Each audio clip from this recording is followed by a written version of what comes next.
Čia Gytas. Gyvenu Utenoj, mano motina buvo darbininkė fermoj, mano tėvas buvo šaltkalvis. Gimiau 1971 metų balandžio mėnesio 5 dieną.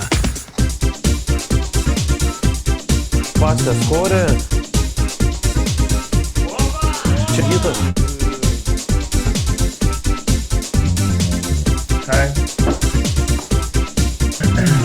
Mano pat vaikystės patiko barščiai, rūgpienis patiko, dešra irgi gerai, aš gyvenau troboje.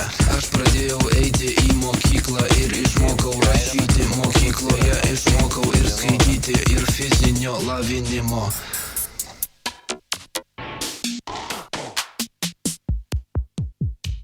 Kokia nelaimė, nei rankyčių, nei kojyčių.